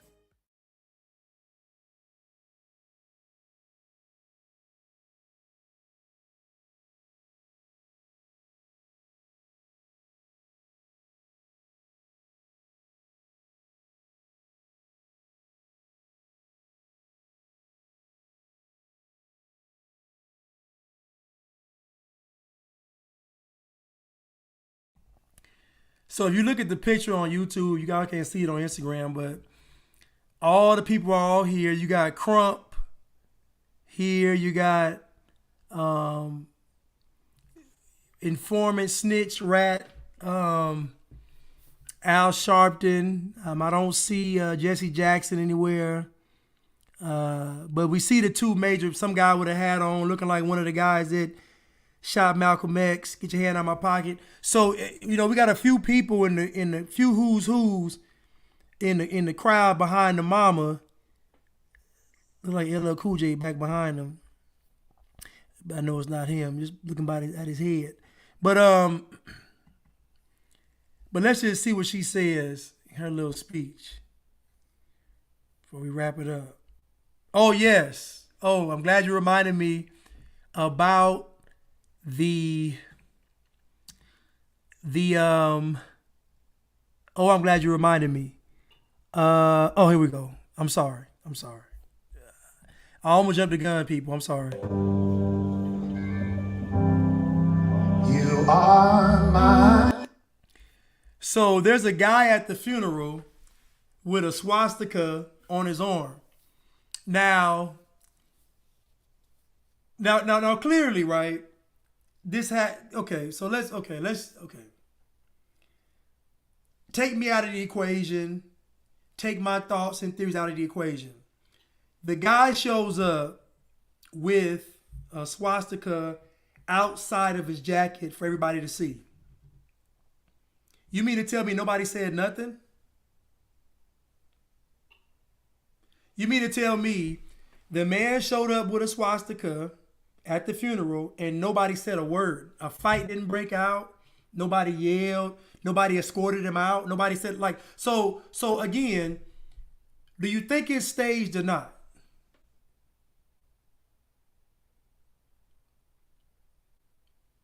Do you think it's staged or not?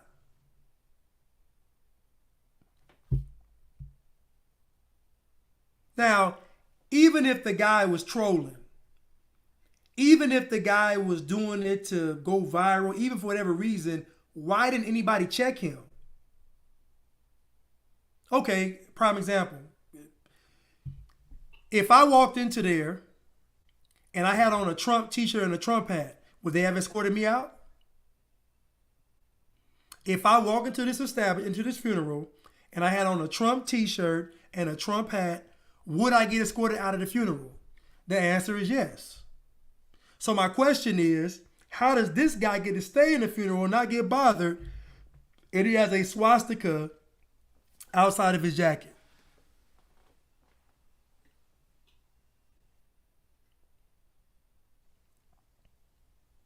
So again, this is why I say that racism doesn't exist. And it doesn't exist because there's too many hypocritical things that take place for it to exist. So you can't tell me that the 4 black officers were internalizing racism and therefore they expressed racism on killing this young man, and then at the same time say that the guy wearing the swastika is okay to attend and enjoy the funeral.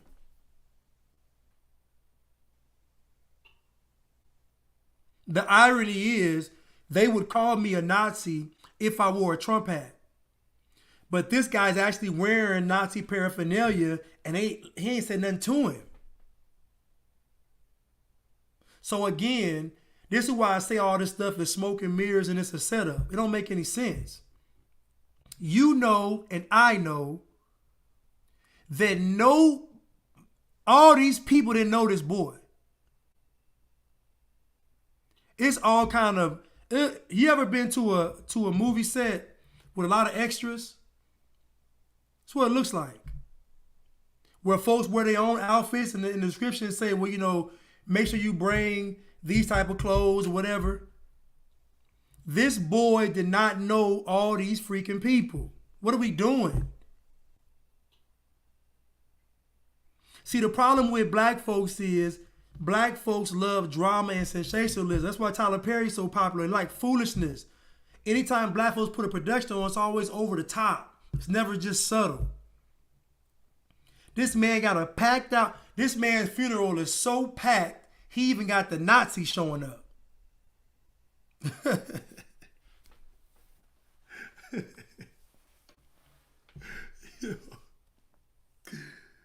This man, listen, they did a casting call for the audience for a funeral. This man's funeral is so packed, he got the Nazis showing up. Come on, man. Come on, this is crazy. Let's continue. Strength like no other. Strength like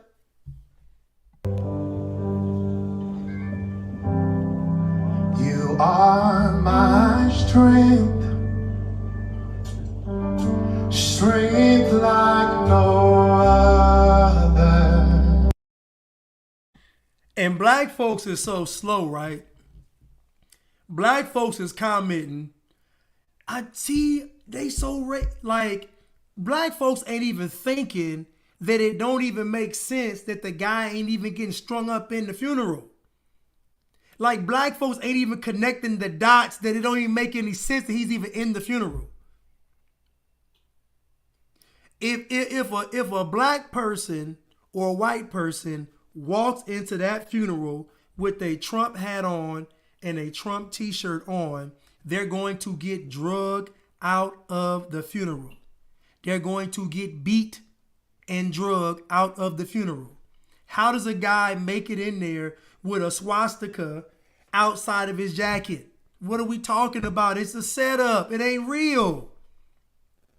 This boy did not know all these people. This ain't nothing but a mass casting call, a cattle call for a movie, need a whole bunch of extras. And that's who showed up, a whole bunch of extras.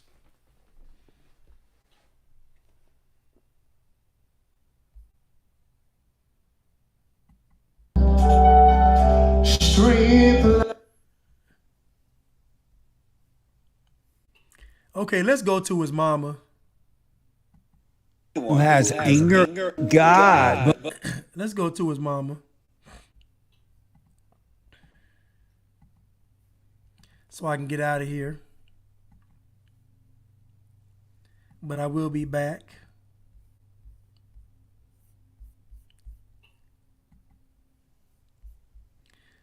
Okay, let's continue with his mama.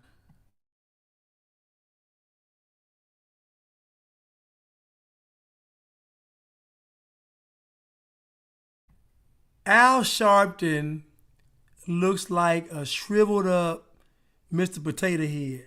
And I don't know what his hair looks like, but it looks like some kind of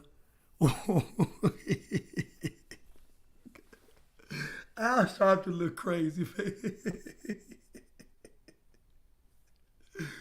He looked like a shriveled up Mr. Potato Head with a white, he got a George Washington wig on, and he looked like a shriveled up Mr. Potato Head. He don't look like George Washington, he looked like Leroy Washington, the first black president. And then you got Big Crump with his milk dud head. And the dude with his hat on, is he supposed to be security? Man, let's continue. This is a bunch of characters. Man, this is a show. Man. This is a bad movie. What is that movie called? Where they go to a funeral? Is it Welcome Home, Roscoe Jenkins? Everybody at that funeral, where it's like a funeral movie, it was a comedy movie with a funeral. That's what it looked like. That comedy movie with the funeral, like the midget was in there. I think Chris Rock was in there.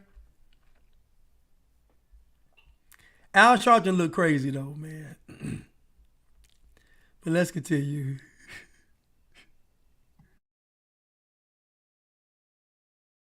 Bree said Al Sharpton is on the half penny, right?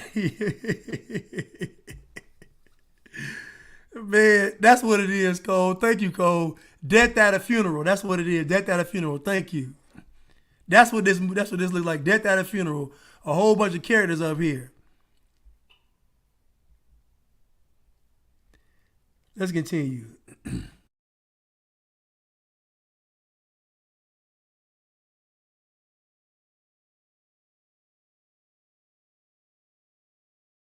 To thank you. The assignment is done.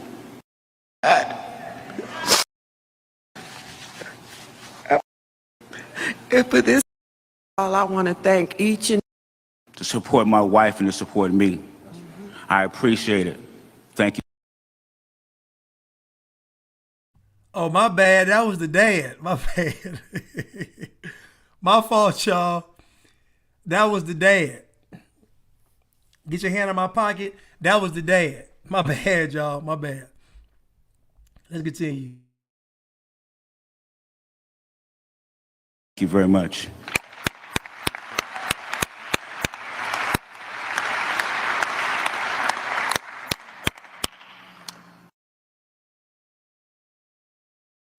Now, they let the black woman speak last. I'm telling you, man, this whole elevating black women to a almost false god status or level. Like, you know, like she had a deeper bond with him because he hollered her name out. He didn't holler his dad's name out. Listen, this is a bad script, man. It's a bad script. Benjamin Crump clapping them little bitty hands he got. I don't trust nobody with little hands and small ears. You never see if a man listen, ladies, if a man got small ears, little hands, and small feet, he's sneaky. Don't trust him. Let's continue. Good afternoon. First of all, I want to thank each and every one of you for coming out to pay tribute to my son. Yes, ma'am. Tyree was a beautiful person. And for this to happen to him is just unimaginable.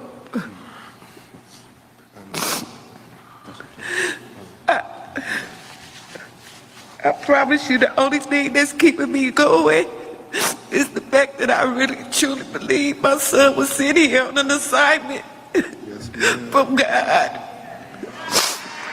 Yes, ma'am.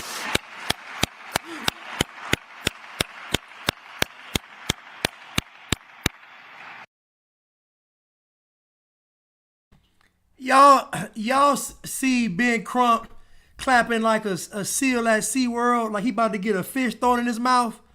Y'all see Ben Crump clapping like a seal, like they about to throw a piece of catfish in his mouth? Do you see this? Just disgusting. Let's continue.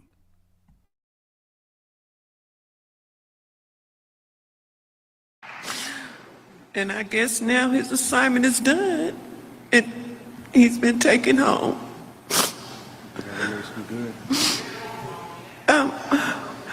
I want to thank, yes, yes.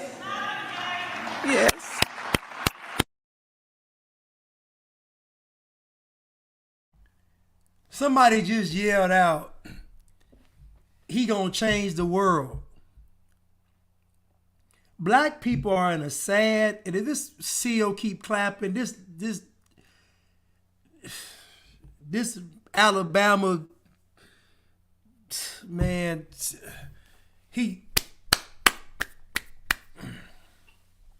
anyway, somebody done hollered out that her son gonna change the world. Black folks are sad that it takes for somebody now, black men getting killed every day. I'm talking about getting stretched out, getting shot every single day, getting killed.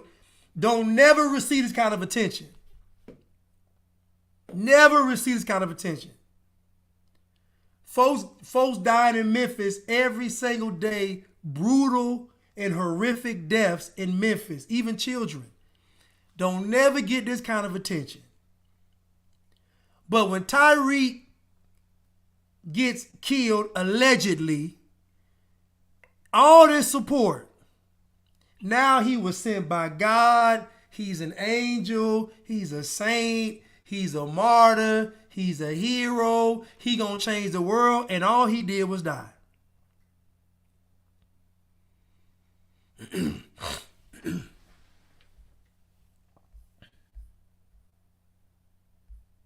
All he did was die. Thank you, Rico, for the super sticker. All he did was die. And I know it sounds bad to say it, but all he did was die. He didn't. What did he do?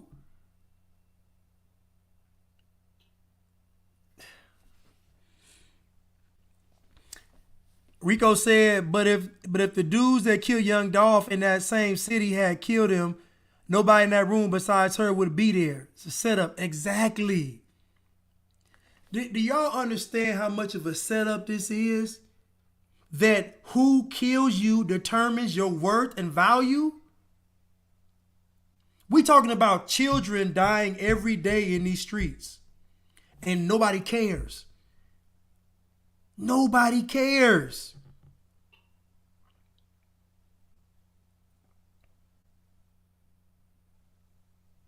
Come on.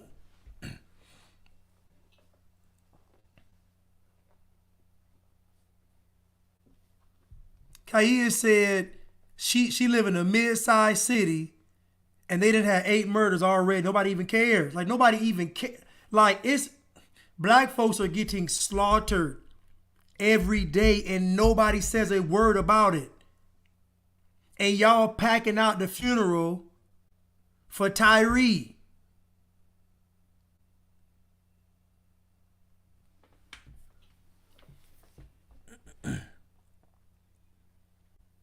Let's continue, man.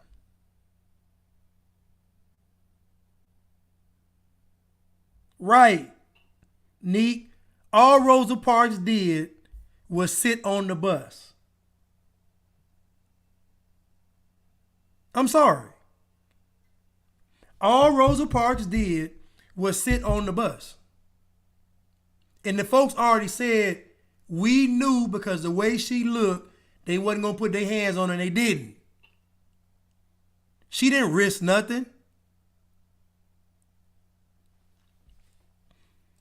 Now let Rosa Parks had a look like Harriet Tubman. She would have got her head knocked off. Let Rosa Parks had looked like Harriet Tubman with that mean mug, with that Louis Vuitton do-rag on, or bonnet, whatever.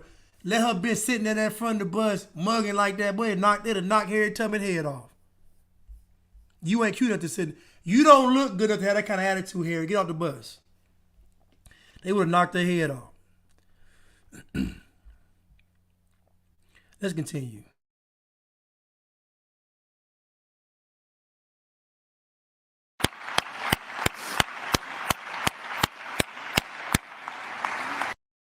Yes. Yes. Yes.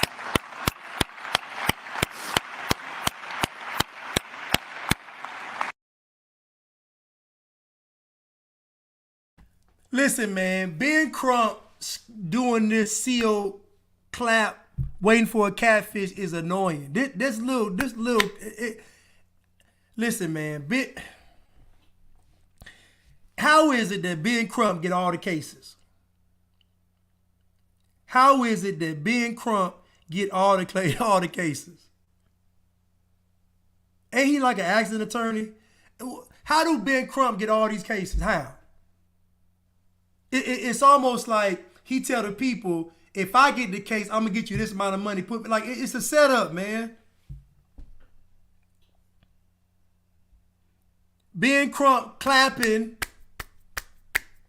like an Alabama circus seal, clapping, waiting for and he an Alabama seal. Them Alabama seals, they want raw, they want fried fish, so they throwing fried hot catfish in his mouth. Why it's still hot? He just sitting there clapping. This is foolish, man. This is comedy. And why is Al Sharpton mugging though? Who is he mad at? Who is Al Sharpton mad at? Who he looking at? The guy with the swastika on his jacket? Who is Al Sharpton mugging in the crowd? That's like a jealous still, like his woman looking at somebody. That's a jealous man stare he looking at right now. That's jealous. He look jealous right now. That ain't no. He looking like I'm paying for everything and she talking to somebody else. That kind of look he got on his face. That's a jealousy look out. That ain't no, you fight racism. That's you looking at your woman talking to somebody else. You know you got a young woman, right? Let's continue though.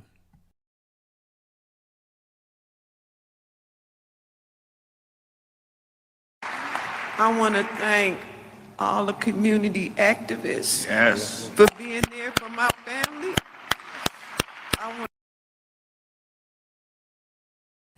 This how you know Ben Crump is getting paid a lot of money. Because he clapping, listen, he clapping for everything. He clapping for everything. He said, I get paid by the clap. He probably get paid by the clap. Y'all thought about that? He might get paid by the clap. I don't know. But he clapping like one of them seals, though. He clapping like one of them seals.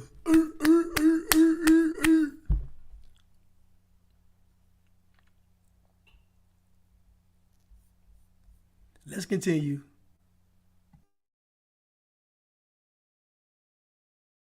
I want to thank the chief of police for acting swiftly. The district attorney. Y'all heard that? Y'all heard what she said? The chief of police for acting swiftly. So now they got the black woman in Memphis, and they going to say the black woman acted faster than anybody else.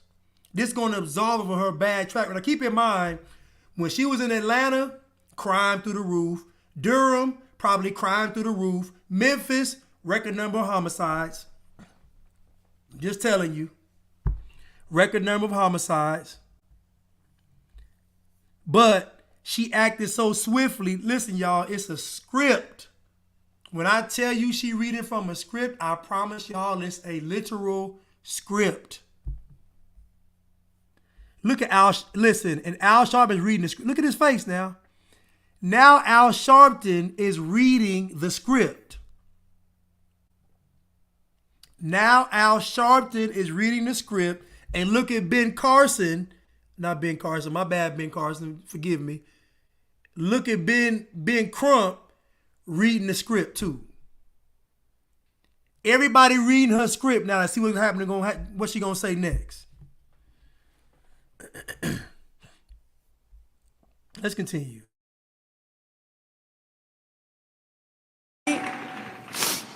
The state of Tennessee. I want to thank my lawyers. Yeah. Mr. Ben Crump.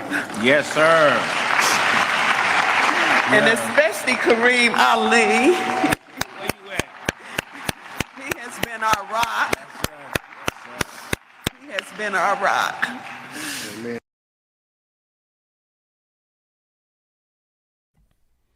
You know how when they got the seal, right? And they tell the seal to shake your hand with a little flipper. That's what Ben Crump just did. He just put his hand on her shoulder like a little seal on her shoulder. That little half-hearted shoulder tap. Well, listen. This is disgusting to me. All these folks getting a check. Everybody up here getting a check. This is a script. It's a movie. Reality TV.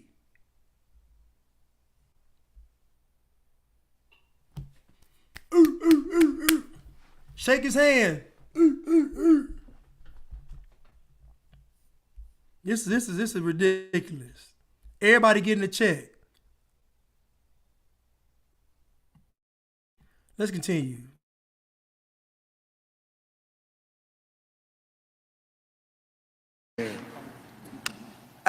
Some good gonna come from this. I just need whatever that George Floyd bill we needed passed. Yeah. We need to take some action. Y'all don't think it's a script? This woman said, listen to me, y'all. She got talking points on a piece of paper. She got talking points. Behind each point is in parentheses, seal, clap. And each time she say something, he get the clapping. And whatever that George Floyd thing is, we need to pass now. What is the George Floyd bill gonna do besides hold the police accountable? The police got fired and they got charged with second-degree murder. What else you want to happen? They got to go to trial. What else y'all want? What else y'all want? I wish I was there because I'll be throwing catfish. Listen, I wish I was there. I know they got all kind of vendors outside. I know they got all kind of food trucks and vendors outside. They selling the Tyreek Nichols t-shirts. The Tyrese Nichols, get your skateboard painted. They got the Tyrese. I know they got all kind of food trucks, hot wings, and catfish all outside. I would have bought me a basket, and I would have walked right by the guy with the swastika on the jacket so nobody said nothing to me. And I would have sat there with my fish, and every time he would have clapped, I would have threw some fish at Ben Crump. Because y'all know outside of the venue, it's a whole bunch of people selling stuff outside of this funeral. It's all kind of people coming up, T-shirts, all kind of stuff going on. It's a show. It's a script. I wish I'd have been throwing catfish nuggets at Ben Crump the whole time. And I would have stood right next to the dude with the swastika on, and y'all better not say nothing to me. Let's continue.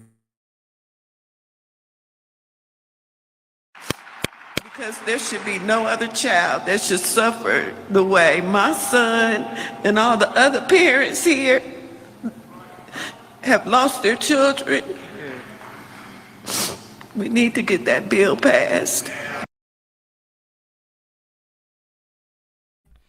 All these black folks got one thing in common. They all unhealthy. All of them got all of them got a high cholesterol, diabetes, heart disease, don't exercise, eyes look bad, made their eyes look bad. Al Sharpton, he's slim, but he ain't healthy. He ain't got no stomach no more. He just eating and it come right out. Al Sharpton ain't got no stomach. He didn't lose weight the honorable way. He got his stomach removed. But all these folks got one thing in common. They unhealthy. This woman done gave y'all the whole speech. She done said the chief of police acted swiftly. The DA, the state of Tennessee, all this woke talk. We got to pass the George Floyd bill. So what would the George Floyd bill do to prevent a police officer from doing this? Nothing. No. What would any bill do? Nothing. It's foolish. What does passing the George Floyd bill do? Absolutely nothing. These folks that made George Floyd a bigger figure than MLK and Malcolm X. And in 20 years, you're not going to remember none of y'all heroes. They're going to be gone. It's going to be Breonna Taylor, George Floyd, Tyreek Nichols.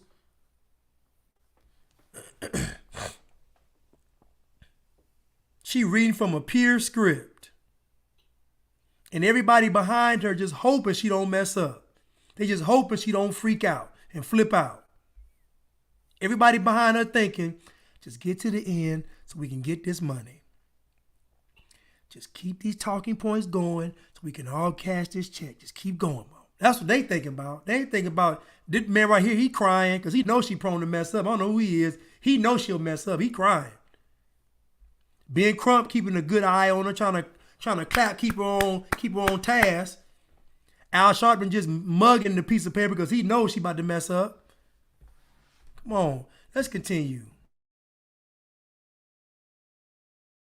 Amen. Because if we don't, that blood.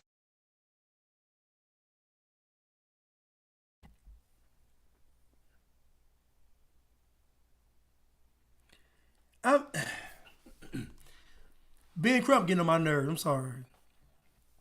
Ben Crump getting on my nerves. This is why black people can't act in Hollywood no more. This is why. This is why right here. This is why. This is why they're going overseas to get all them Africans from Europe, from England, to act over here. Because black folks can't act. Black folks is too over the top, got too many hang-ups, want to be too woke, want to be too entitled. This is why. This is why.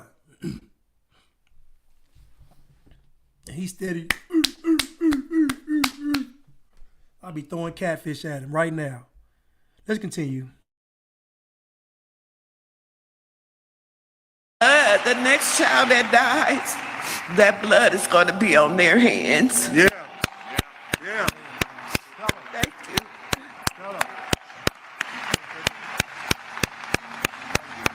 Give a hand to family.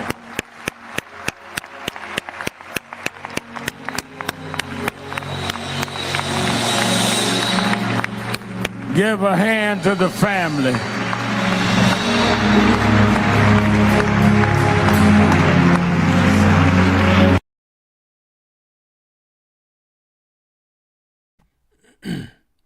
Well, the top part, church look kind of empty at the top. Church look kind of empty at the top.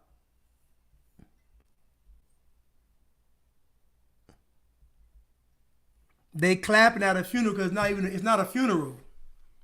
That's the whole thing. This is not a funeral. This is a political statement. It's not a funeral. This is my issue with it. It's not a funeral. It's a political statement. It's propaganda.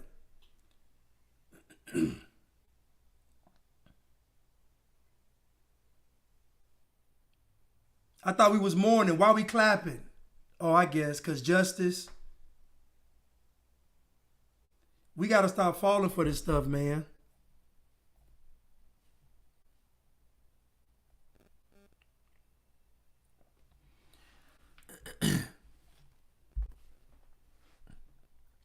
We got to stop falling for this. This is ridiculous. This is utter foolishness.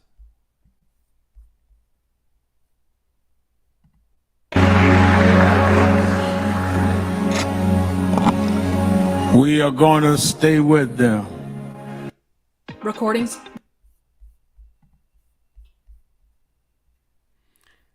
One thing about Al Sharpton is he gonna earn his money.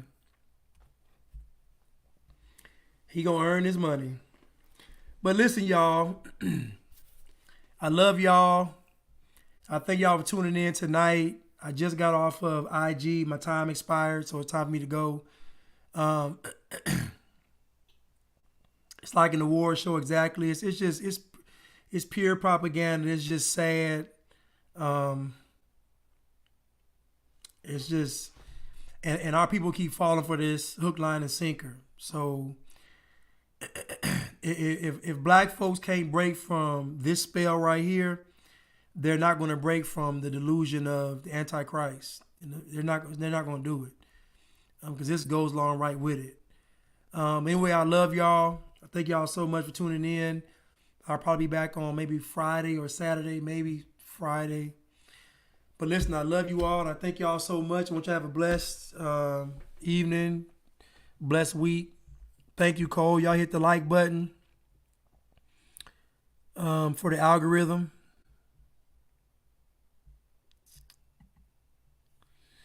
Y'all hit the like button. Right. Turn the TV off. Right. Give a hand to the family.